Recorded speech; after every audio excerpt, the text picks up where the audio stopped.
Did you tell everybody you got stuck in the mud and Mommy brought you in? Yes. It was so sad. It dawned on me last night that God did this on purpose, in my opinion. This is how I like to think of things, because I was beating myself up over not having this done and that done and this done. And it's almost like God said, hang on a minute, everybody. I'm going to force you to look at what matters.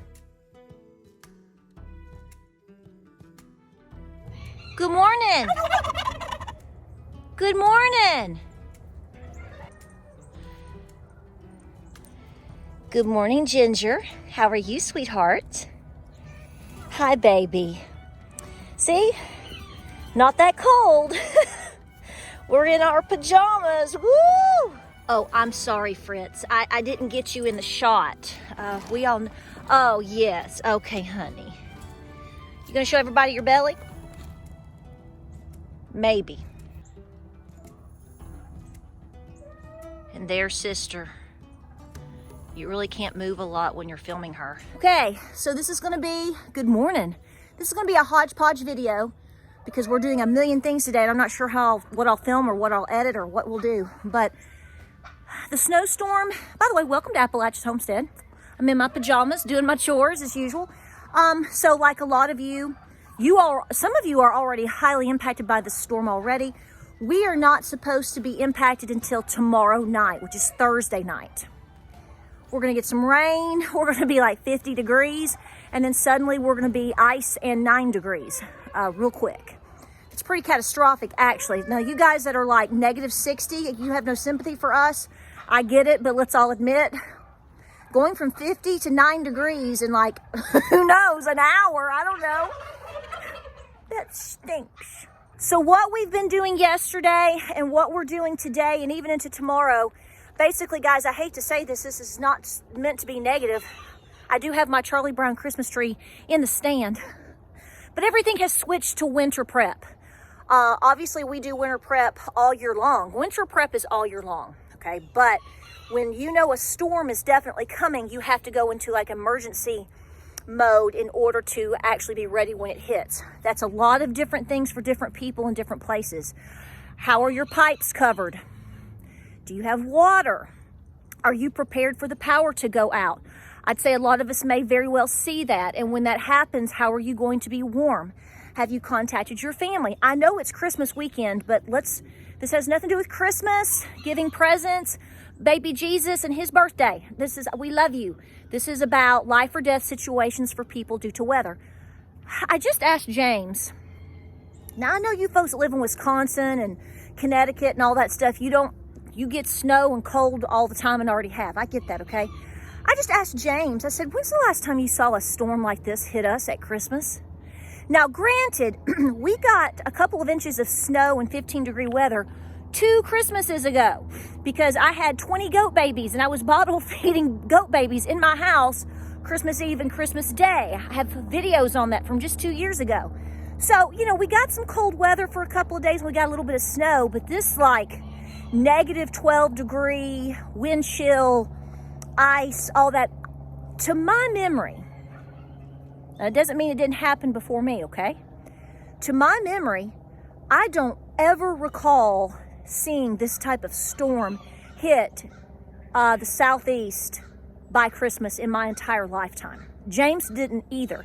Now come January, mid to late January, that may be different. I was born in 77, so I was born during that humongous storm of 77. I was born right in the middle of it. My mother had to, they had to get her up off the couch and drive her to Denny's on Kingston Pike for her to call UT Hospital because there was no electricity and there were no phone lines working. So they found the first place because she went into labor with me and she had to stop at a Denny's on Kingston Pike. If you're from Knoxville, you know what I'm talking about.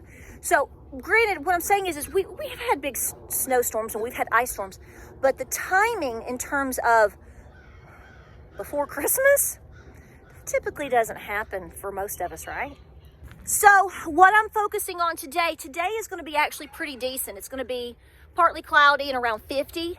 Tomorrow the rain moves in and then it all falls out. So what we're doing right now is we're making sure we're going through all of our lists of anything that we need to get last minute for Christmas. I don't know if we're going to be celebrating a whole lot of Christmas with family this weekend, depending on what the weather does. But nonetheless, I want to wrap up a gift card or two today. We are going to make sure we have extra straw. We've already called and they're holding us some, and we're getting the straw ready. We're getting all the beddings ready. I did build my little windbreak. I'm bringing certain animals in. A lot of you have asked about my turkeys. Mama turkey and the 2 babies are doing great. Yes, they should already be in the barn. That was the plan. But then a couple days ago when I saw this weather coming through, I've made the decision to keep them in the garage at least through this storm. The babies are feathered out, but I don't want to risk anything. If you have any animals that are a risk, like somebody asked me last night about a bantam chicken. I brought in one of my bantams already. He's in the basement. He's kind of older, kind of sensitive. I'm bringing him in for a couple of days. Crates, tubs, whatever. If you question anything right now before this hits, if it hasn't hit you yet, if you are questioning anything, that is your gut telling you to make action with it. Don't wait and say, I think it'll be okay, and then you come out and something is frozen. Even a chicken. So I'm not saying to move your whole flock to your den, although most of us crazy chicken ladies would like to do that. But what I'm telling you right now is this looks to be an impactful, dangerous, massive, historic storm. We'll see. And if you have any questions, or if you are thinking anything, get busy. Do it. Catch up on your laundry. Get the beans soaking. Bring things inside. Do you have access to secondary heat sources to keep you warm if your power goes out? Have you talked to your neighbor? Do you have buckets of water to flush your toilet? Where are your blankets? Where are your boots? Where are your scarves? Where are your socks? Is your cast iron clean and ready in case you have to cook outside in cold weather? I'm sorry to tell you, but it could happen to some people. Now is the time. And like I said, if you are questioning anything, should I do this? Should I do it? Because once the weather hits, once the damage is done, there's no taking it back. So we got our windbreak pretty much done yesterday. This is the most, guys, this is bona fide homestead redneckery, okay? So I want to take this kennel out. It's a 10 by 10. My goats love to lay in it, and the reason I want to take it out is mainly because my bull, when he came over here last year, he tore it up. But anyway, we've made a windbreak with this. What we were going to do was put in some posts. See what goats do? See that? I know. Our plans are to put in some posts and make this a bigger stall. And I don't want to put pieces of wood like this on there for the permanent part of it, because the goats, I think, will eventually try to chew on it. Okay, they will. Okay, hello. They're going to try to chew on it. The goal right now was to simply put up several pieces as a windbreak, because they come in here and they lay. So I put down some DE and just one bedding of straw for now. Probably going to put two more all through here. See, this whole overhang is where my goats come in for shelter in terms of wind, weather, and all of that. But I want to create a windbreak. This is like a ginormous stall, okay? But I want to be able to section a piece off to keep part of the wind out if it sweeps this direction. It may not, I don't know.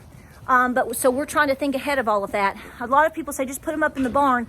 Once we get the windbreak off, and this is a complete enclosed kind of stall area, it's not going to be any warmer. Don't jump on me. Hey. It's not going to be necessarily any warmer than the barn. The main thing is to keep the wind off of my goats. The cows have the stanchion area, and they are covered, so they're going to be good. I'm going to put them down some fresh bedding, but everybody else is pretty much out of the wind. So if you need to create a wind block of any sort, straw is great for that. Straw bales. See, straw bales work great, but goats tend to want to eat that. They eat that too. So we're just trying to get through the next week. Nothing too crazy permanent, but we'll do the job. So windbreaks, tarps. There's nothing in there, cowboy. Things of that nature. Again, straw and tarps and windbreaks can make all the difference for every single one of your critters. This is gonna stink, isn't it? Isn't it? Turkey too, what do you think? This weather's gonna stink, isn't it? Okay, I'm gonna check the cows here, see how we're doing. Everybody's eating and a couple of goats have snuck over. So here's the deal. So tonight, we're going to make sure we start stuffing all of the straw. We're going to be doing the cat beds. We're actually going to put everything of the cats inside of a dog crate, inside of a stall. They probably won't go in there, but at least we know we provided it. We're going to have to put up some extra tarps. Again, doing the best you can with that. I've got some baby chickens. They're not actually baby chickens, they're pullets. Thinking about moving them today. Putting down a ton of pine shavings in my coops and some straw, not a lot. I hate here in the southeast, straw is great for a warming moment, but you can't just keep building the deep bedding method. It's a nightmare, don't do it. I'm gonna say this, some people disagree with me, whatever, that's fine. Please don't put heat lamps inside of your coops. Please don't do that. Make sure they're just vented really well, closed in and safe from the wind, but they've got ventilation, and that you put, if you need to use straw in a higher elevation or if you are much farther north than me, that's fine. Some straw is okay. Whatever you need to do, but if you put in a heat lamp and even a light bulb, you can catch things on fire in those coops. The last thing you need over Christmas Freeze-a-thon 2022, the last thing you need to be dealing with is your barn, or your coop burning down. That could catch your house on fire. That could obviously kill off animals. It could set your neighbor's house on fire. That is the last thing you need at Christmas. So please use the brains that God and Granny gave you. I am not an advocate for supplemental lighting and heat in a closed spot like that. Never have been. When I first got chickens and whatever, I didn't know any better, so I did use some of that in the first year or two. Then I found out it really doesn't make that big of an impact. And gosh, what if I caught my house on fire? See, we get smarter as we get older. So that's my tidbit on that. You do what works best for you, but we don't advocate for any of that here. Sister, what can we tell everybody? Tell them to make sure they've got their extra blankets, food, water, talk to their neighbors. Do you have your extra kitty cat feed, right? And stuff like that, right? Yeah. My main issue, and I've learned this the hard way, is when I know a snowstorm or ice storm or cold weather is coming, to try to get ahead on as much as I can a day or two before. Catch up on your laundry, catch up on your dishes. Come here, baby. All of these things, catch up, because frankly, when the weather hits and you're busy worrying about running in and out, making sure you're transferring this to there and exchanging water buckets and all of that, you're not going to have time to worry about if you wash your bed sheets or your underwear. Do you know what I'm saying? So this is why I always tell people this type of lifestyle, when this type of weather comes in, transforms into the busiest time of your life, because you constantly have to be ready, because you never know what's going to happen, and it pulls you away from the kitchen, it pulls you away from the laundry, and heaven forbid the electricity is out. Then what you gonna do? So everybody, look. So everybody needs to do what works best for them, okay? Whatever works for you, you do it, okay? Whatever. I stopped using these over the last 6 months to a year. I hate these things. These are for my rabbits. If you love them, if they work for you, if you live in Florida and you don't care, great. These things leak, these things freeze, and they are a pain in the butt. I have, gosh, how many rabbits do I have? I have about 17 rabbits. So what I did is I transferred everything to bowls and crocks. Everything is mostly stainless now, or that hard crockery material, because they will chew plastic. It might work for a little bit, but they will chew it. Listen to me. If you're new at raising rabbits and you have these out there and they've worked for you so far, great. But when this hard freeze comes in and you're 0 degrees for 4 days, basically whatever, you cannot compete with that. You're going to be thawing out water constantly over Christmas. This is what I'm talking about. So what I did over the last year, once I started having more rabbits, I figured out this is not working for us. So stainless bowls, hard crock, the crockery bowls, whatever, yes, they do freeze too, but they're a heck of a lot easier to dip and transfer than trying to thaw these things out, in my opinion. You do what works best for you, but I want to give you a heads up that if you have this, you better have some bowls ready too, because you're going to be doing, if your weather's going to be anything like ours over the next coming in the next 5 days plus, it's going to be non-stop thawing waters. Unless you have 100, and I don't know about it, but I doubt it. Okay, so We've already got our pine shavings. James has already got the wood ready. We're going to be bringing in wood today. See, we try to not use our wood heat until we basically have to, because I really want people to understand this. Working with wood heat over a time period such as what we're about to enter, just say 5 or 6 days, especially if the power goes out, you're going to go through so much wood, it'll make your head spin. This is why I always giggle when I see people talk about wood heat and all of these things, and they've got like one little rick of wood sitting there, like that's supposed to last them the whole winter. That's not reality.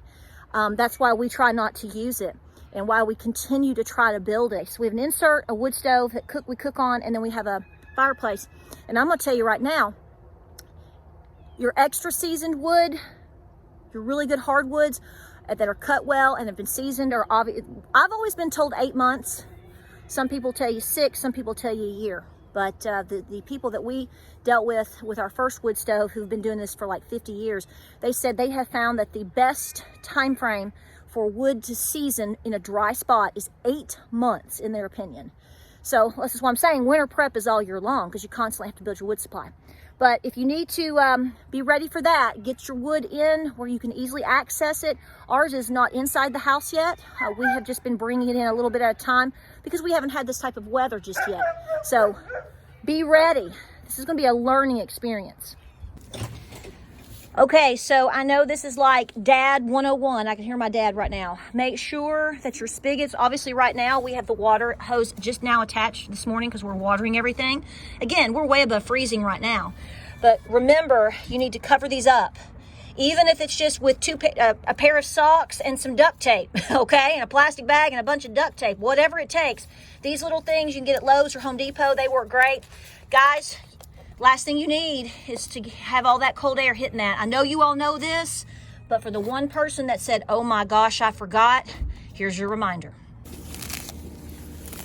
If you're like us and you have any greens before the freeze hits that you can chickweed, henbit, whatever, grab it for your girls, y'all. Put it in the bucket. They're going to enjoy this today and for the next couple of days for sure. Here's another lesson that we learned the hard way several years ago. Buckets. You need more than you've ever imagined. I have a bunch that right before it started getting cool back in like September, October, we took a bunch of buckets out of rotation. We washed them, we dried them, we stacked them, and they're in the garage or in the basement or in the barn, ready to roll.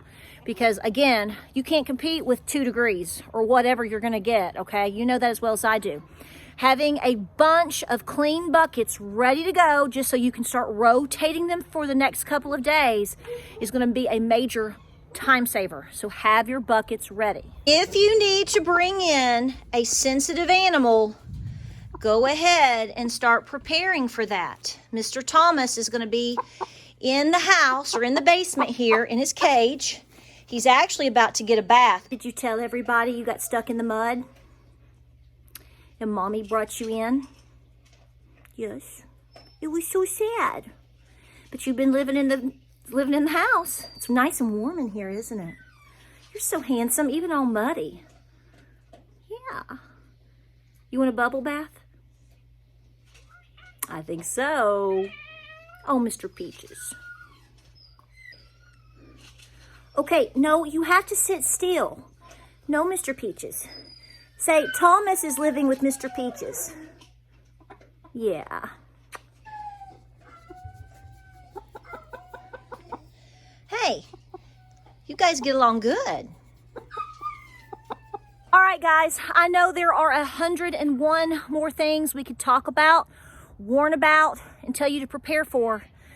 This is where you guys are coming in on this video. Please comment in the section down below any helpful hints that I've missed. I know I've missed them because there's so many. So the idea of the video is to give a warning to folks, to tell people to really start looking at things they think that they're not going to have to, and get ahead of this. Hopefully it will just blow over. No pun intended. But then again, it could make for a very rough week. Check on your neighbors. Please bring your dogs in. Make sure you have tarps and keep everybody as warm and safe as possible. Guys, Like I said, most of us are going to see somewhere in this very low single digits or less. And guys, most things can't compete with that without a little bit of help. Get ahead of the game now. Please comment down in the section below, like I said, anything that you can think of that people can do while most of us still have at least today to get ahead of the game. Anything. Do you have what you need? Have you talked to your family and your neighbors? Are you prepared? This is where this preparedness speaks volumes. Be safe. Love you guys. Happy early Merry Christmas. We will be filming throughout the weekend here and there. Just don't stress about it, okay? What matters, here's the thing. I've stressed about Christmas this year because it's been so busy. There's been so many distractions. And us moms, especially, moms and grandmas, you know it as well as me, we want to make the perfect Christmas for our babies and for our family. With all the things that are going on, it's been very distracting. And now we have a historic ice, cold, wintry snowstorm hitting a massive portion of the United States of America, which means this is where our time is taking us away to. It dawned on me last night that God did this on purpose, in my opinion. This is how I like to think of things, because I was beating myself up over not having this done and that done and this done. And it's almost like God said, hang on a minute, everybody. I'm going to force you to look at what matters. Number one, Jesus' birthday. Number two, preparedness. God wants his people prepared. I believe that. He wants us prepared. So he's bringing us back center to focusing on our preparedness. So if you've been stressed about the turkey, stressed about the gifts, stressed about being on time for something, guess what? All of that focus just got taken away because now it's about the main focus. And in addition, your preparedness of being safe, warm, fed, and taking care of your family and your community. See how God works? Man plans, God laughs. God is in control. Do what you need to do today. Love you guys. Comment in the section below. Please stay safe. Please stay safe. And guys, we'll see you very, very soon. I gotta get busy. See you on the next video.